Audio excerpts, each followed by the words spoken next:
Good morning, Dr. Nick Verma here. Just wanted to continue our conversation about billing and coding. Sat down next to my computer today, so I didn't have to write as many notes.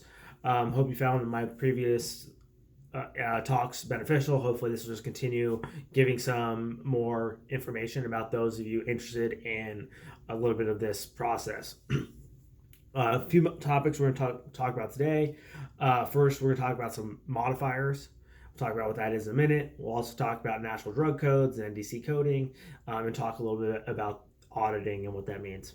So the first thing I think we talk about is modifiers. So we talked about the CPT codes last time and how they will appropriately apply to a patient visit, and that's kind of a overall way to capture proper coding for each visit, make sure there's good data of why a patient is being seen, and also will help get us more information, especially if you can be specific about what the diagnosis is, to get better tracking of certain diagnoses in certain areas, or what kind of diagnoses a certain provider will treat. So CPT modifiers that you might have heard of are a group of supplemental codes that are used for case and care descriptors. They provide extra details concerning procedure or services provided by a physician. So I want to give you a list of quick examples of a few of them. I don't have many of these memorized. The common ones that we use, but if not, I think other people might use them more often in their fields. So, for example, we can talk about CPT Modifier 21. There's a website here, codingahead.com, that I'm kind of reading this off of. CPT 21 Modifier is a prolonged evaluation of management services. This is actually an old CPT code. We actually don't use this anymore. We just use a different code altogether for a prolonged visit. But that's just an example I want to give. Let me give you one that we do use quite often, is a modifier 25, which is significant and separately identifiable evaluation and management services by the same provider on the same day of the procedure or other service. So what does this mean? Long story short, what it means is if a new patient comes to my office and has shoulder pain, and I deem it's appropriate for them to have a shoulder injection, they didn't come to me for a shoulder injection, but they have shoulder pain, then what I will do is I will code the visit appropriately at the certain level. Usually that'll probably be a 99202 or sometimes a 99203, depending on the information and decision making available. But I decide to do that shoulder injection, then the modifier 25 would be appropriate in this case. And because that's a separate service that I could have done on a separate visit, usually the reason we do this is to save patients from coming back to do multiple copays or coming back to the office multiple times, especially if you deem it medically appropriate, then it's not a problem. Now, there are some insurance companies that will require prior authorization before the shoulder injection or whatever injection you want to do. So sometimes it's not accurate. But for example, in Medicare, you don't need prior authorizations as long as you have proper documentation and you feel like it is appropriate.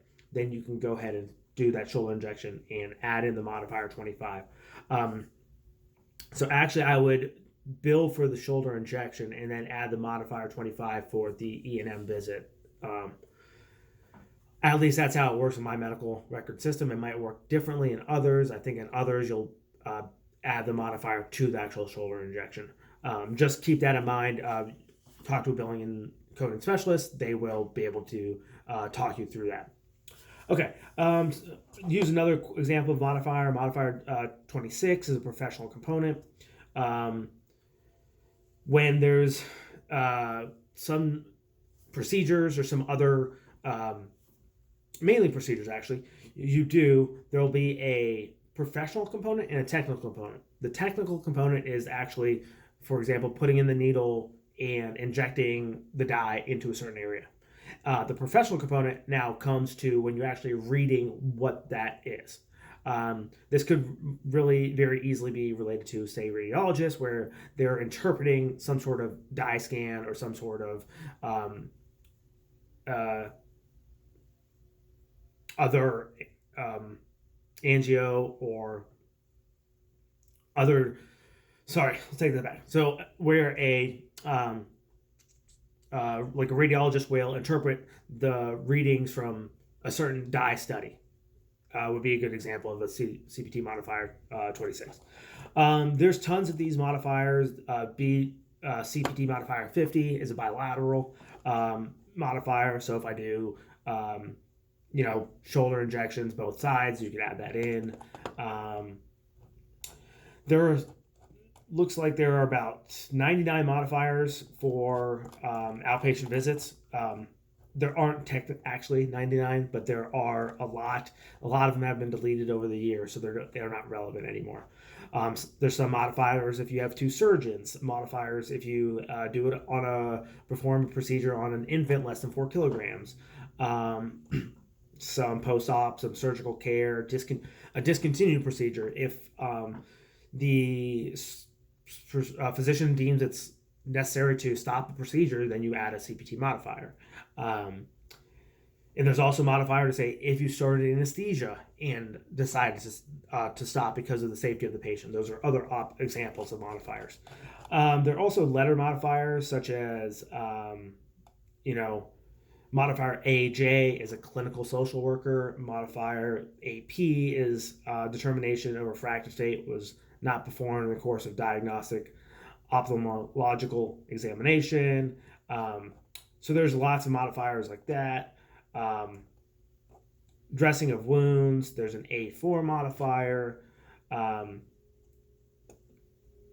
So anyways, there's extensive list of all these modifiers. There's a modifier GC that a lot of you in med school or in residency might see, and this is a service performed by part of a resident under the direction of a teaching physician. So keep that in mind.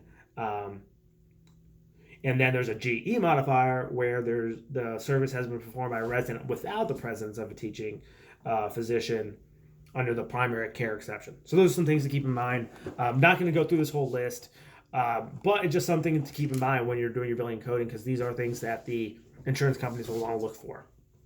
Next, I want to talk about the National Drug Code Database. This is also called NDC for requirements for drug claims. In 2017, United Healthcare started requiring these national drug codes to be put into their procedures.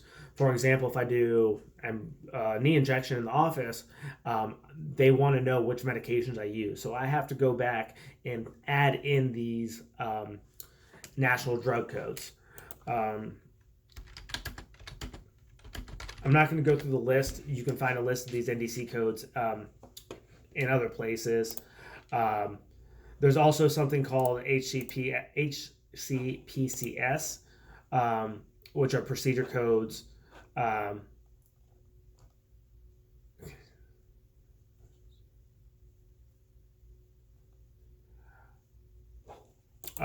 me just give me a second here.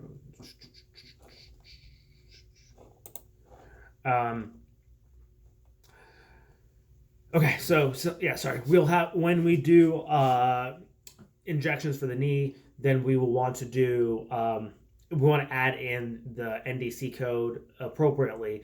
Not only is it worth it because you can bill for it, but you also, United Healthcare will deny the claims if you don't add in those NDC codes.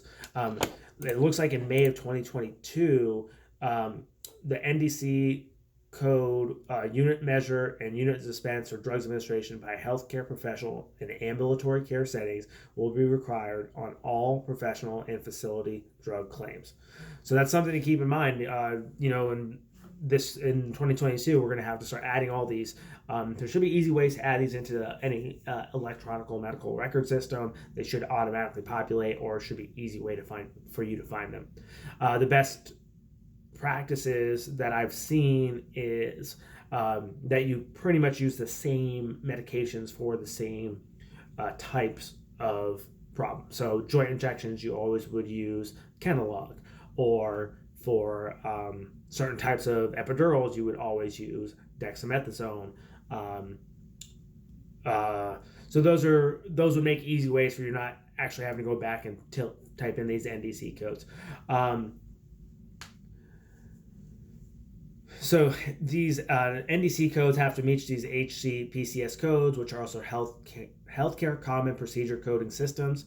And with our CPT codes, our current procedural terminology, otherwise they'll be denied. So they can be resubmitted if they're denied, but it's just extra work that we have to do as providers to make sure that we are doing things appropriately and providing care appropriately for our patients. And a lot for this coding and billing. The last thing I think we want to talk about today is discussing auditing. Again, so an audit, just briefly, is where a medical billing company or insurance company will come back and examine and review the documents' ensure accuracy. Okay, so that's obviously an audit is that terminology. They want to investigate the reliability and effectiveness of a practice and see how much detail they're putting in, how much detail they're leaving out, and essentially are practices doing things appropriately. Because, for example, in Medicare, I could see a patient and think that it is a 99202, a new patient, very low level of decision making, or they're one very minor problem, straightforward, no very difficult diagnoses that needs to be made, no extra imaging, no extra this, that. But there will be some physicians out there, I don't know of any, but I've heard stories that they will bill that for a 99204 and just bill it for Medicare. Because again, Medicare is not going to go back and review every single chart for every single patient in America. They're going to look at whatever the billing company and the physician's office thinks appropriate, and they'll go ahead and take the word for it. Other insurance companies do this too, but the problem is they will come back and audit you. So they have the right to come back and say, let me see these charts. And if they deem it's inappropriate, then what they're going to do is ask for a certain amount of money back, either per claim. So they might flip through 100 charts and realize, hey, you did this inappropriately. Let's charge you that money back. Or they might do a percentage. So if there's 100 charts and they find 10 problems, then they're going to say, okay, that 10% of your charts were inappropriate, and you saw 1,000 patients that year from that insurance, then they'll say, okay, 10% of your patients is what you owe us back. So those are some things to keep in mind when they come back and audit you. That's why practices spend a significant amount of money for billing and coding specialists. They actually will hire out external companies to come audit their charts and be like, hey, what are you doing wrong? What deficiencies do you have? How can we make this auditing process less stressful, and to ensure that you're not going to pay back insurance company tens of thousands of dollars. Now, I do know of a physician who has been under scrutiny for falsifying claims and has paid a significant amount of money up in the upper 5 digits to insurance companies. Actually has also had their medical license on suspension because of improper coding. The stories that I've also heard, usually those are people that have been significantly abusive to the system, but you don't want that risk. You don't want that problem on your practice, especially if your practice or your hospitals depending on that income for other people. So it's just in the best practices to make sure that you're doing things appropriately and doing it and paying some of these companies to come back in the background to make sure that to make sure that you are compliant.